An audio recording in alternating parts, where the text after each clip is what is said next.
Hello, good afternoon. Welcome to Chicago Tonight Voices, a WTTW News Community Conversation. Thank you for spending your afternoon with us. I am Brandis Friedman. Today, we're going to be discussing the efforts to memorialize the Illinois Black Panther Party and include its history in the National Register of Historic Places. It came with both support and a bit of controversy due to differing opinions about how the organization's legacy should be upheld and who should tell the story.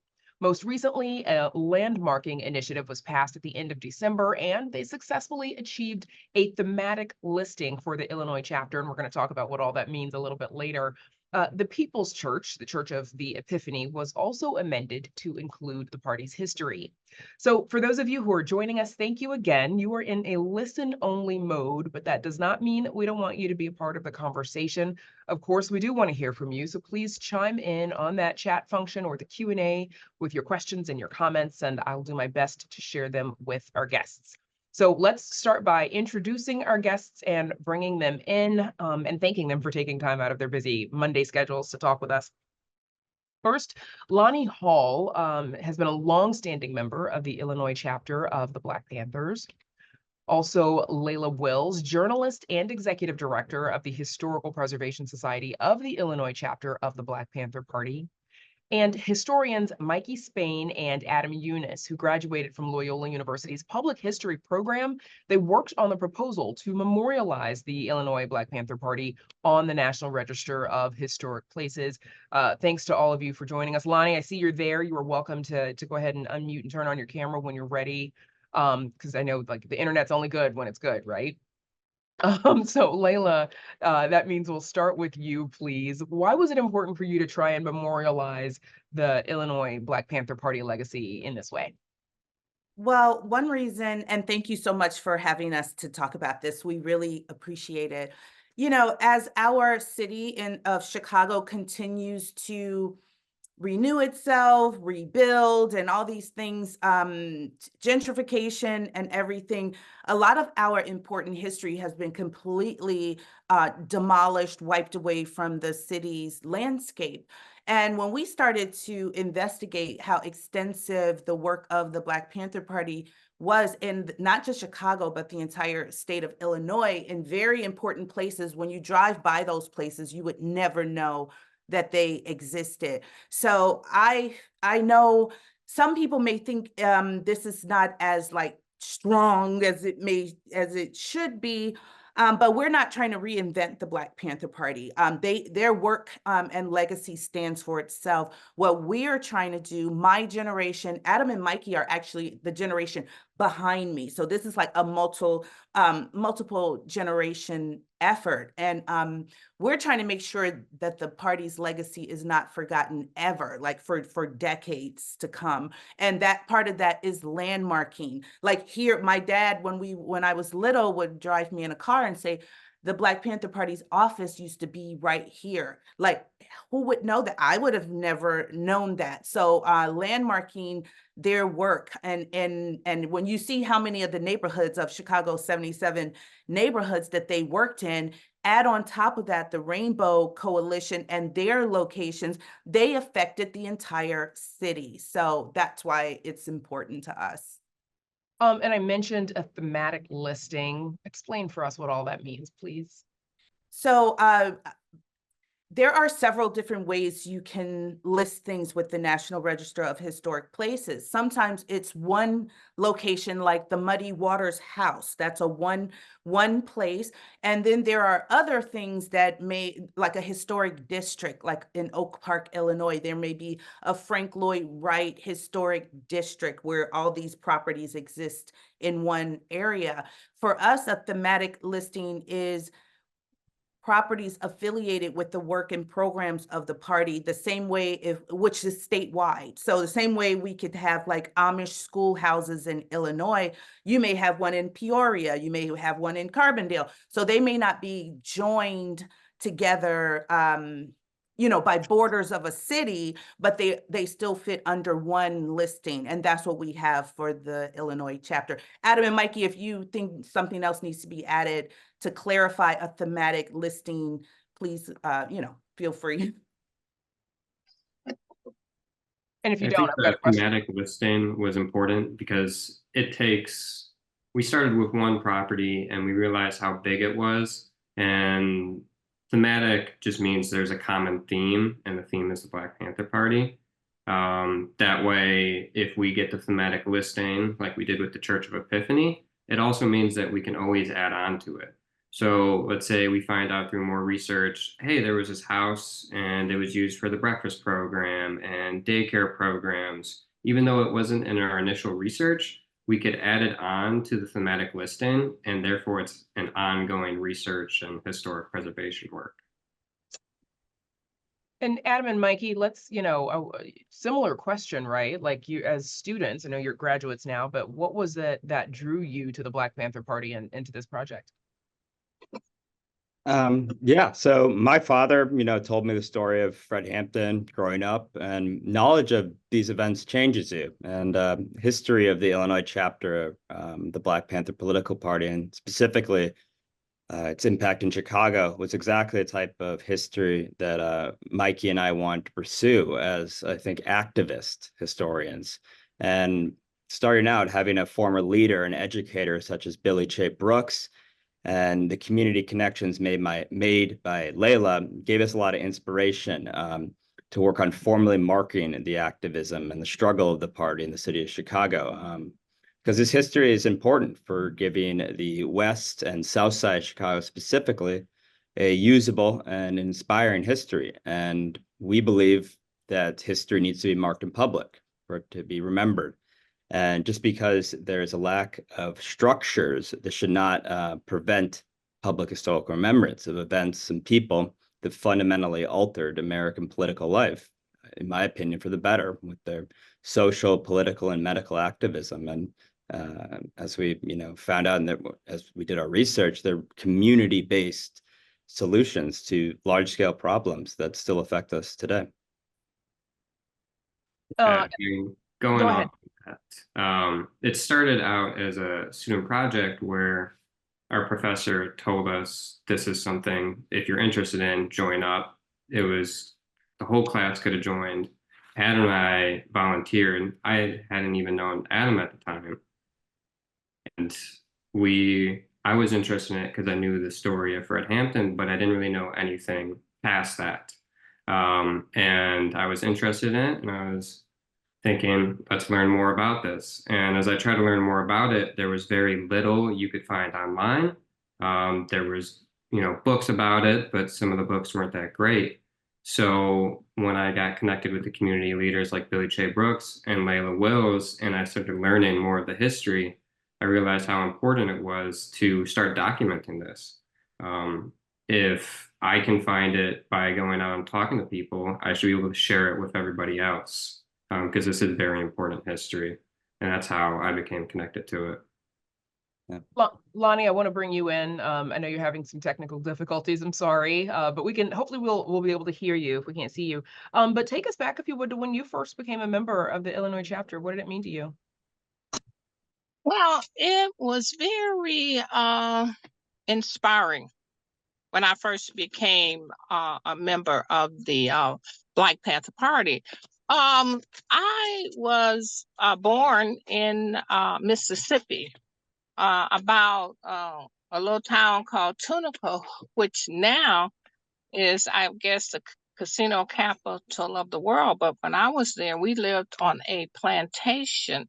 And I never realized that we were living under white supremacy at that time until later on when I joined the party. Because like many other members of the organization, we have been involved with SCLC, SNCC, Operation Breadbasket, PUSH, and the Black Panther Party was just another means of oppressed people, attempting to get their civil and human economical rights. So that's why it was so really important to me to join that organization.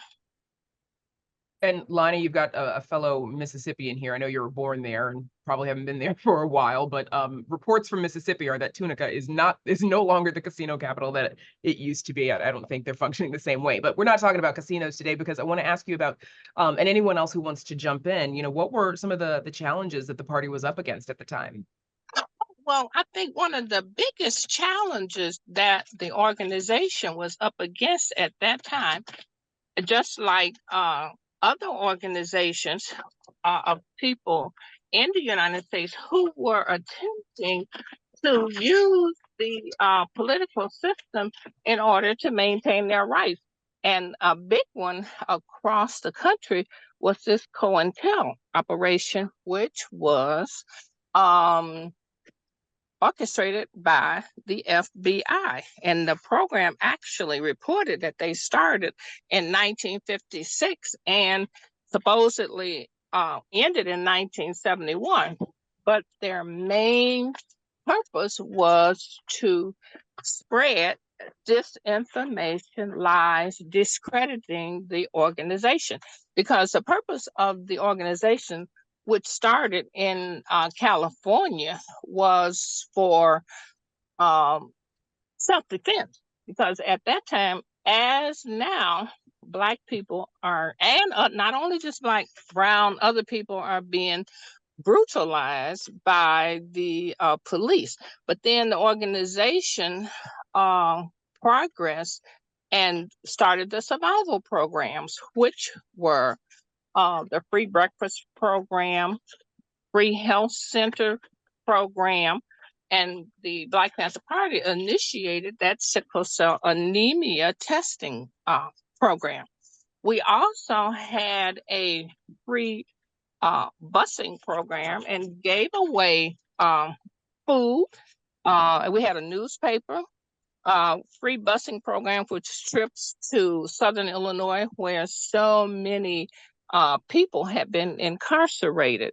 And one of the other things was voter education and voter registration. So I hope that answered your question. Yes, it does. It sounds like there was obviously work to be done at the time. So we've got, and I want to, this is an opportunity to tell those of you who are joining us, again, thank you, but please chime in on the chat and the Q&A functions, because we do have one comment in the chat from Mars Carlton. The mural of Fred Hampton on the west side is so gorgeous, California and something, and powerful. Maybe that can be connected to the memorial project in some way. Leila, you all created a survey of properties and addresses to document the history of the party. Tell us about some of those places, please. Yeah, and some of the biggest challenges that we have was what we started out with, how the main locations of the Illinois chapter don't exist anymore. The headquarters office, 2350 West Madison, is a Walgreens parking lot. The Better Boys Foundation, where they had the first breakfast program, it does still exist, but it's a new structure. So technically it couldn't be landmarked. 1512 South Pulaski. The Spurgeon J. Winters Free Medical Center is demolished. It's an empty lot, 3850 West 16th Street. And the same thing with the Southside office at 4233 South Indiana. So that was the main challenge for us, is that, so technically none of these locations are landmarked because there's no structure there. So these are things that need to be addressed in the preservation community, that which people are becoming aware of as preservation moves from the civil rights era into the Black Power movement and Black political organizations. So there is a 50-year rule in preservation. So 1974 brings us to 2024 to 2024. So now you're going to get different kinds of organizations rather than the nonviolent civil rights movement. Okay, so some of these kinds of political organizations, like the Black Panther Party, the state oppressed them to the point of assassinations, destroying their food for the breakfast program. We have so many pictures of the headquarters being demolished by FBI agents and Chicago police departments. And there has been a 50-year smear campaign against the party. So the American public should, I would hope, in our documentation would take time to read it, to understand that the public has been purposely miseducated about the party. In the FBI files, you will see where the different field offices say they have the articles that they inserted into the media to miseducate the public. So when you mention the Black Panther Party today, a lot of those same stereotypes will come up in people's heads because they've been totally misrepresented in the media. So so we still have ways to go. The mural and other places like public art things, that's there and was already done. But what we're doing is trying to landmark it, place historical markers, plaques, and everything that are going to be sustained throughout the years. Okay, thank you for that answer. As you all have mentioned, Panther-led programs not only provided assistance to the community, the underserved community at the time, but also highlighted the potential that positive change can happen through these grassroots efforts. Mikey, I want to bring you back in. You started speaking a little bit to that community focus that you found in your relationship, but can you tell us more about that? Yeah, I think the Black Panther Party was all about building community and using it for change. And I think that was very enlightening in a day and age where you feel like the state can't help you. And I took that energy and what I learned from like the former Panthers, and I thought to myself, like, how can I help like the community? One of the ways I thought is, I went to a public history graduate program and I was taught on how to preserve properties, put them on the National Register of Historic Places. And that is the social capital that I can bring to help the community. Because when you go to the west side, you go to the south side, and you look for these historic buildings, it's empty lots. The west side and south side have been pillaged over the years. And that not only makes it so it's hard to preserve buildings, it also gets rid of community. Where there were 8 family homes, there's 1, and that's a loss of community.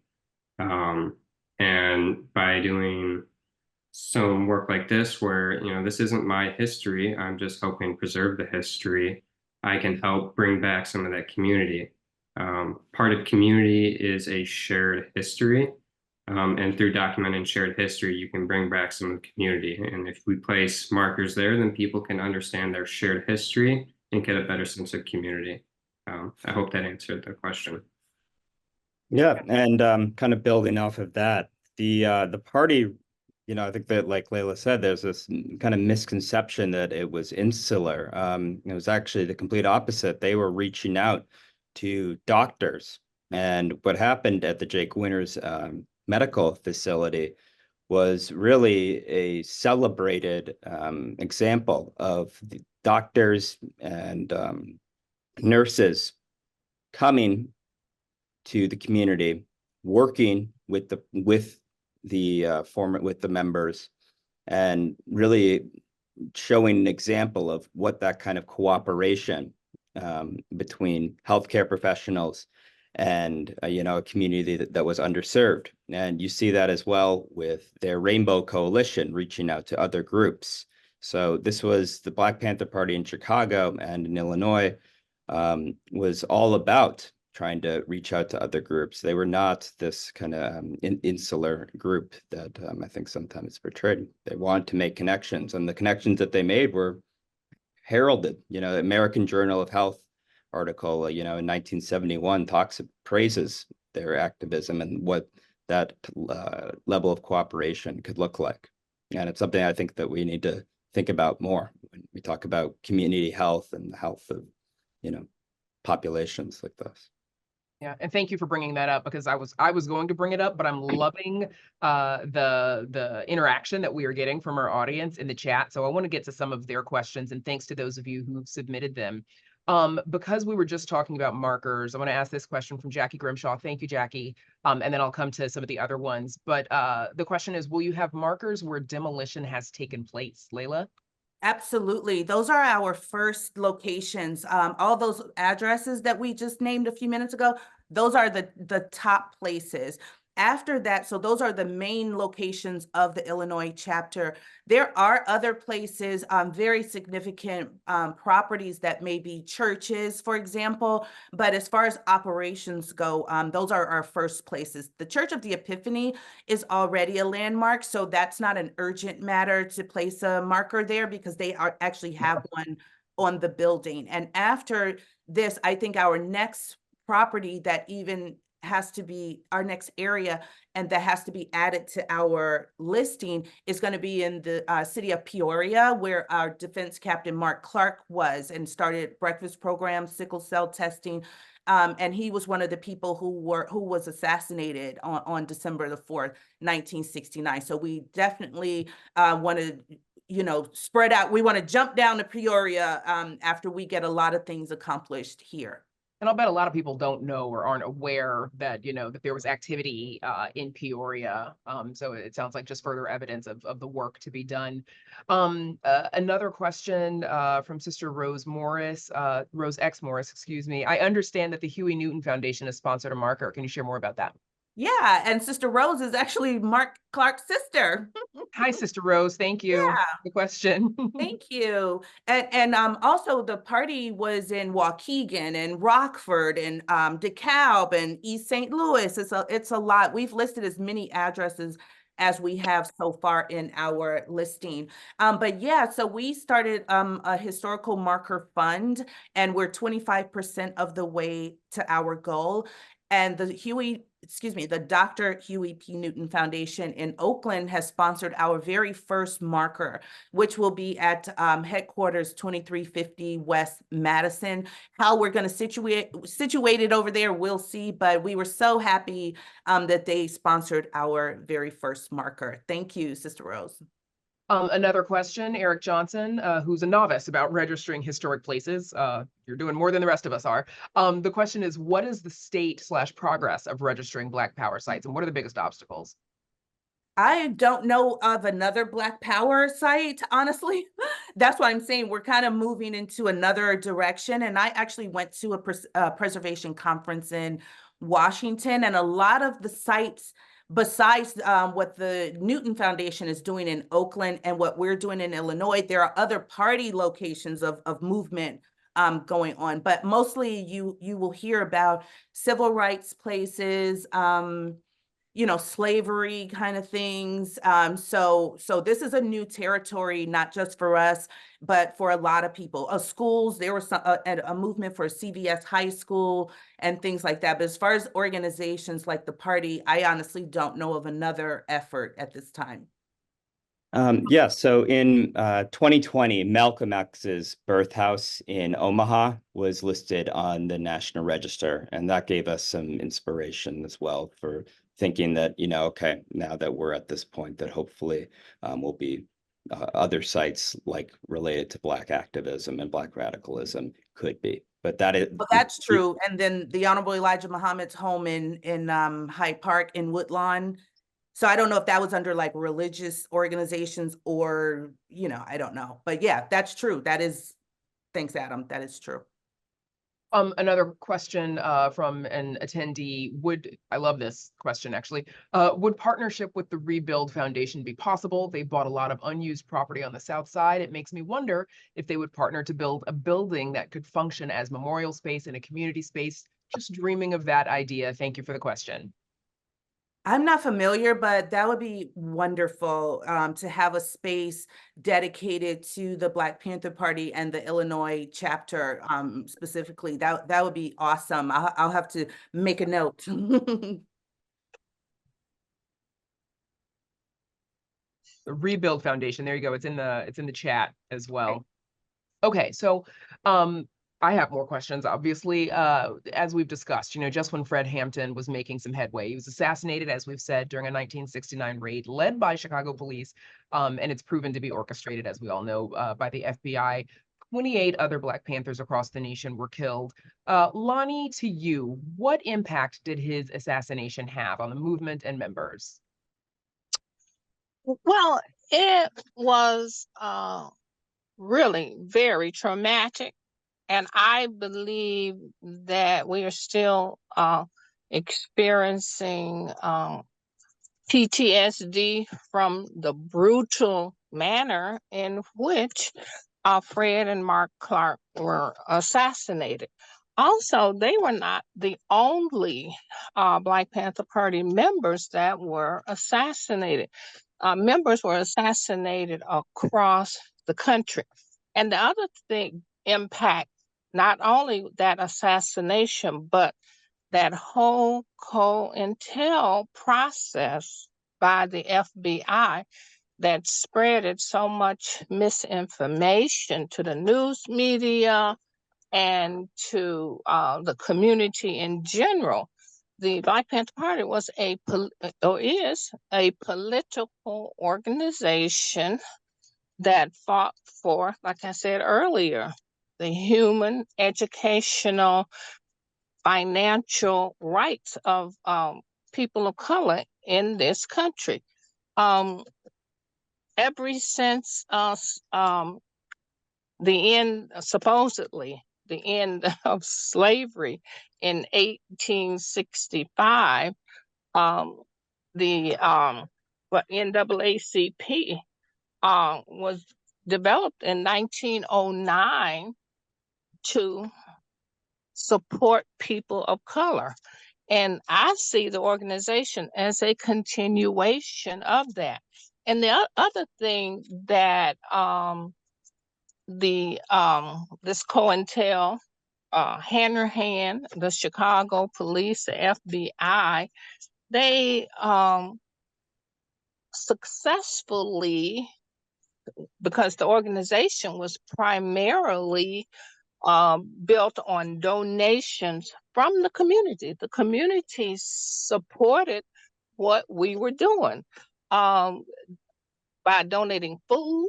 And another big help for the party was when Ronald Doc Satchel and others started this free medical center.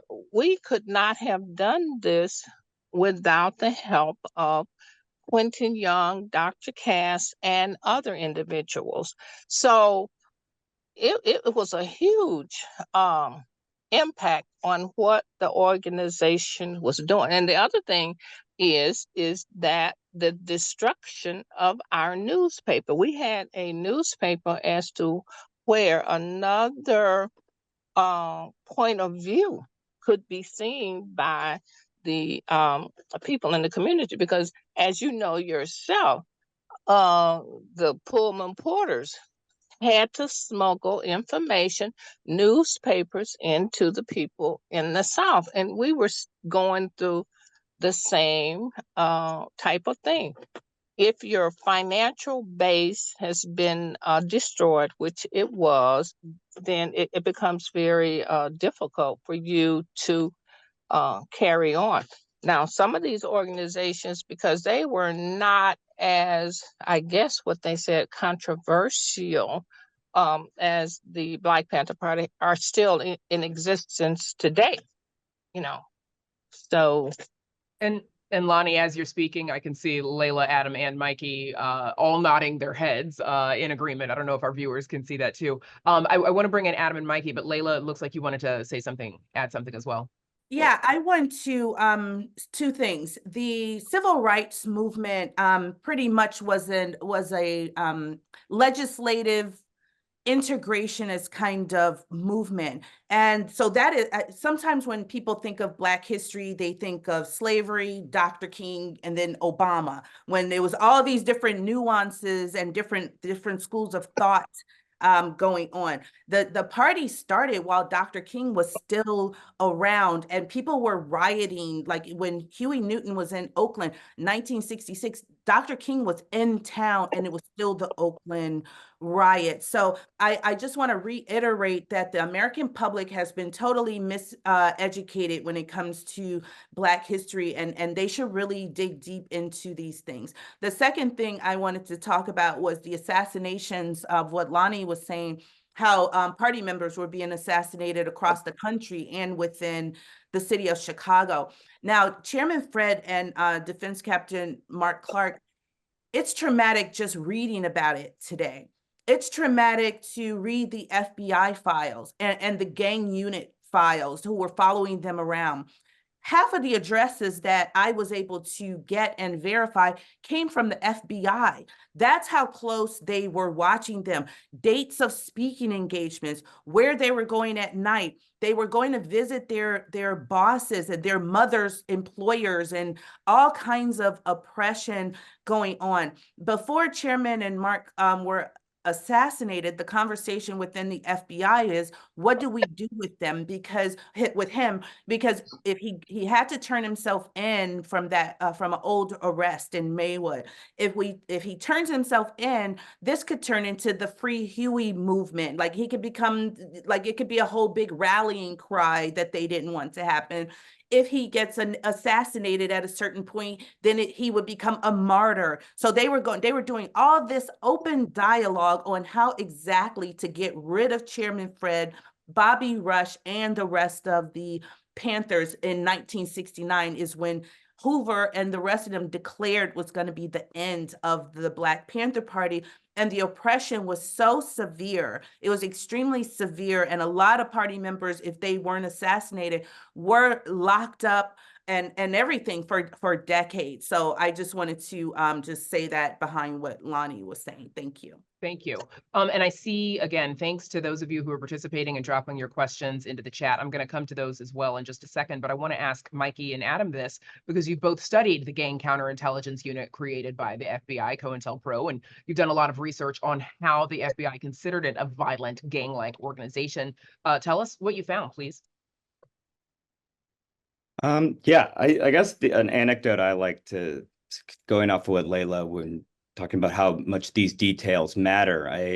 There was a July 1969 raid of the 2350 Madison office. The pretext for that raid was a FBI informant from New York who had murdered other members of the party in New York, came to Chicago, and his so-called presence in that office was the that was the justification for that raid.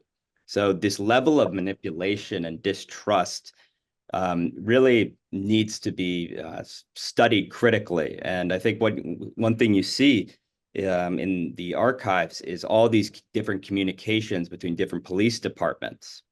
So these have different agendas, but trying to figure out the specific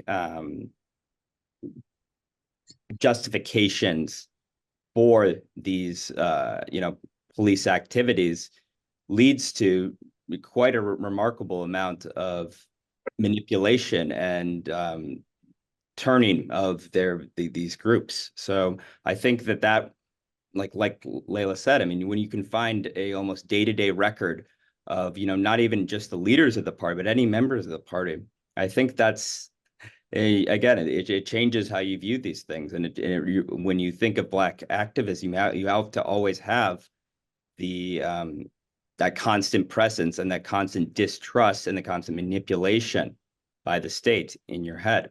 And you can really only do that when you look at these documents. And I guess that's how how it changed how I viewed things after going to the archives.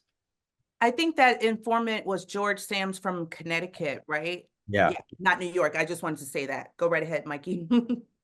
Yeah, I think a very pivotal moment in our research is when we went to go check out the Red Squad archives that are housed. And in order to access the Red Squad archives, you have to, I forget the correct term, like almost sign an NDA that you can't, bring up specifics because it details the Chicago Police Department's surveillance of organizations that they deem communist leaning. And of course you get to the Black Panther Party and it's like books of document of surveillance. But the thing I took away most is that it's not just the Black Panther Party. It was, hundreds of organizations. You could look in, you find church groups, choir groups, Jewish Veterans Against the War. Like it was a surveillance of anything deemed communist. And it was just dangerous levels of surveillance where I remember when we went to the archives, Leila said, as we're signing our name, like, right, we're in it. This is it. Like, we're a part of it. You know, we can't go back from this moment. And just seeing that level of surveillance and the level of oppression that the Panthers and any anti-war, like left-leaning groups faced, it's amazing how much work they were actually able to complete. And this is all taking place in an international context of global anti-communism. We have violent wars in Southeast Asia, supporting genocides in Indonesia. So that international context, again, is also extremely important for understanding the level of persecution. This is not taking place in a vacuum. It's taking place in a much larger international context of the Cold War. So again, as I mentioned, lots of activity in the chat, which is amazing. I'm going to combine two questions. One is from Dr. Patricia Brown, another sister of Mark Clark's. Thank you for joining us. Her question is, what is the timeline for establishing markers in Peoria? But there's also another question that is related, so I'm going to see if we can combine them. From Billy Coleman, thank you. So excited to hear about Black Panther activity in Waukegan. I grew up in North Chicago, Waukegan, and Zion. Our community is looking forward to learning what markers would be established in our area. Any timeline on sharing more information about the Black Panther Party community building in Waukegan? Very good. Big So question. we don't have an exact timeline. I can tell you what our timeline that we're working with at this moment, which is we're trying to raise the rest of our funds by March 1st, order the Chicago markers, and do the installations this summer. At the same time, though, Mikey and Adam are going to start the landmarking and working with the Clark family with the stuff going on in Peoria. So we don't have an exact timeline for you yet, but thank you for that. And you can find some of the Waukegan, Peoria, Rockford, other addresses on our website, ilbpp.org, and you can see locations of the Illinois chapter throughout the state of Illinois. It's not completely exhaustive as we're still, the research just continues, but stay in touch. You can join our email list and we'll keep you guys informed. And I think a question about the newspapers, those are also scanned and available on the website, the Black Panther newspapers from around 68 to 71. So yeah, that sounds amazing. That'd be very cool. Because as you mentioned, there is a question from G Hooks. How often was the paper printed? Weekly, monthly, etc.? Lonnie, I don't know if you want to take that one. Well, that paper was printed weekly from Oakland or maybe New York. Later on, we were able to acquire a printing press, and we started printing papers here in Chicago with I think it was SDS or some organizations on the north side of Chicago because of the Rainbow Coalition. Fred was a wonderful organizer, and he had, even though he was very young, he had the foresight to know that we needed to develop groups with similar needs.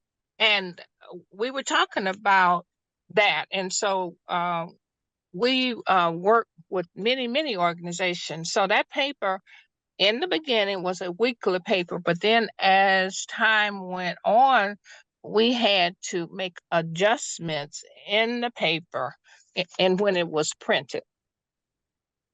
And I just want to say the paper was a main target of the FBI, and they contacted United Airlines to try to charge the party more money to deliver the paper across the country. They tried to start things between the Nation of Islam and the Black Panther Party because they both would pick their papers up around the same time.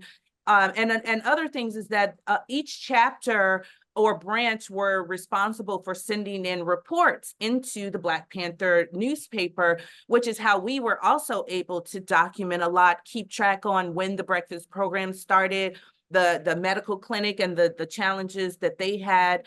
So the paper was a huge organizing tool and communications that we relied on all the way today to find out about the Black Panther Party.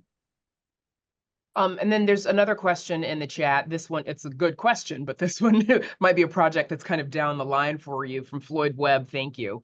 Any interest in adding GPS-based or pattern-based, like QR code, augmented reality content about these landmarks in the future? Augmented reality allows the presentation of video, photo, and text and audio in 3D space that can be seen from cell phone, tablet, or AR eyeglasses.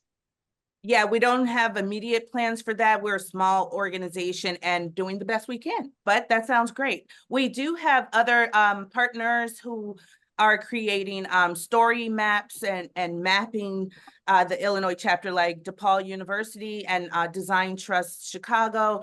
So we have some other things first, but yeah, we don't have just yet.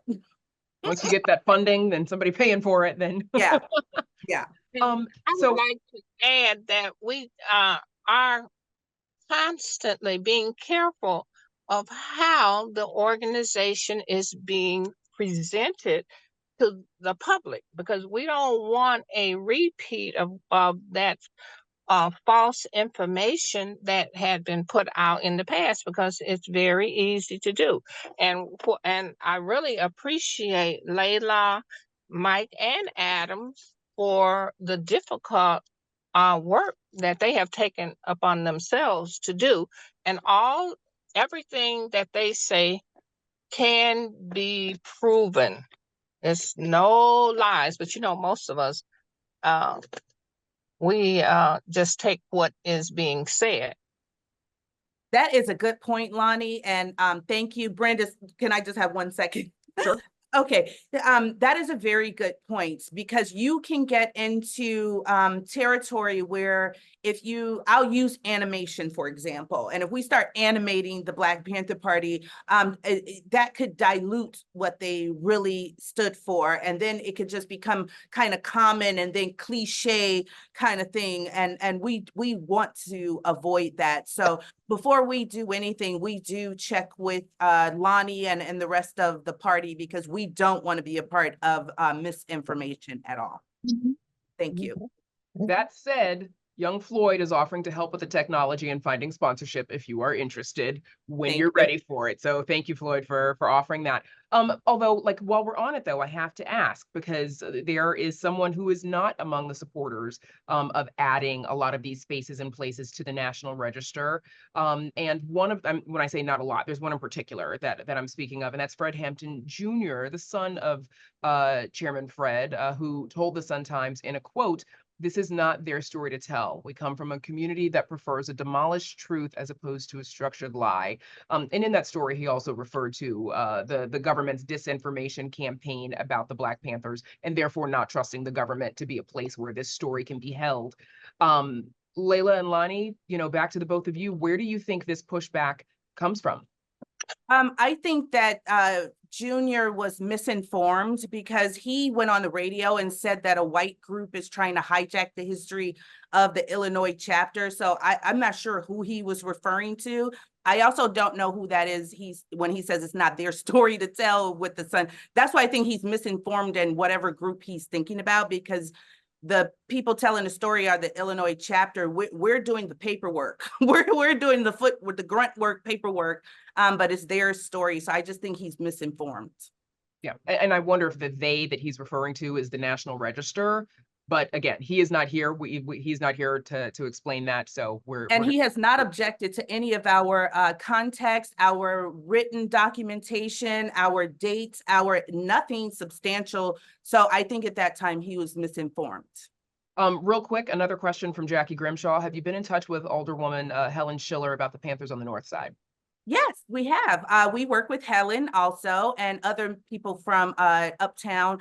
And yeah, there's so much work. Helen has a book where she documents a lot of this stuff. And there's so much work to do to document this, to do exhibits. And you know, the written word and it's exciting too. But yes, we have been in touch with Helen. Thank you. Sounds like a call for volunteers. Yeah. Okay, two more questions really quick, because I want folks to get out on time, but I'm loving the robustness of this conversation. Mikey and Adam, in addition to these efforts that you all are doing, the work and the research that you've been doing, how do you think we could better teach the legacy of Fred Hampton and the Black Panthers? I think primarily how people find out about the Illinois chapter of the Black Panther Party is almost like a culture of death. Like I learned from the party through the murder of Fred Hampton, and that is a very famous movie from the time. But when we're teaching something like this, and your focal point is a death of an extraordinary activist like murder of Fred Hampton, I think it can be a little demeaning to the actual work and progress of the party. I think focusing more on the free breakfast programs, the free medical center, and all the survival programs and the political education, I think is a much more important focal point. We don't want to teach people that if you do this, you try to make, change in the community, the government will assassinate you. That's not the correct lesson. We want to talk about how much change they actually did do, how much sickle cell anemia testing blew up after the Illinois chapter started working on it.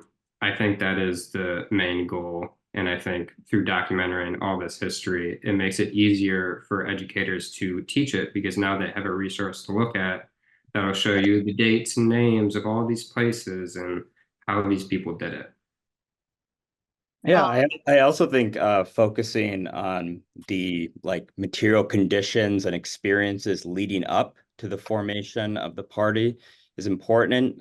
So Dr. King came in 1966 to protest housing conditions, but think about those words, housing conditions. What did that mean? Meant growing up, with roaches, with landlords who wouldn't take care of you. How can you learn? How can you in that state? How can you learn when you're getting harassed by the police? And I think that can help explain, why the first generation born after World War II that was, promised, a different world, why they reacted the way they did. And so focusing on the lead up to the conditions of the party, I think, we're historians, so you have to give the context for why these things happened. So, yeah. That's absolutely true. And I think it's very important, like Mark and Mike said, we have some of the very same conditions that the Black Panther Party across the country and other organizations fought for. Housing.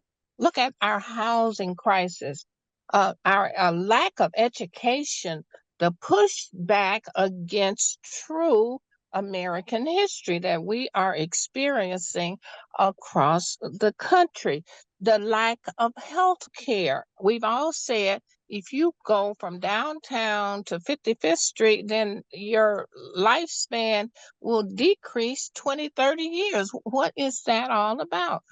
Those are the same issues, and we want to educate people and not whitewash the history.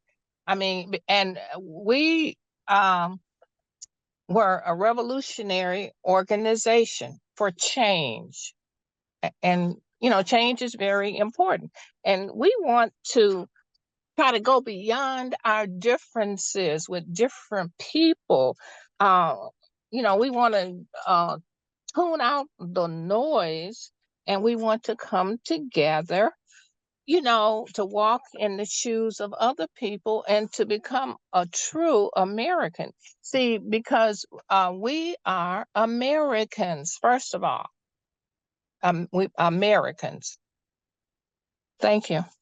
Thank you, Lonnie. Honestly, I feel like that's the best place that we can leave it. So I'm really loving, this was a really good conversation, y'all, is what I'm getting at. A few other people have made comments in the chat and the Q&A. Thank you for adding those. We unfortunately don't have time to get to them just yet. But want to thank our panelists, Lonnie Hall, Leila Wills, Mikey Spehn, and Adam Yunis for a really good discussion. And of course, thanks to our viewers for participating in today's Black Voices, a WTTW News Community Conversation. Please feel free to submit any story ideas, topics, issues that you think WTTW News needs to be covering to the email that our producer, our awesome producer, Acacia, has just dropped in the chat box right there.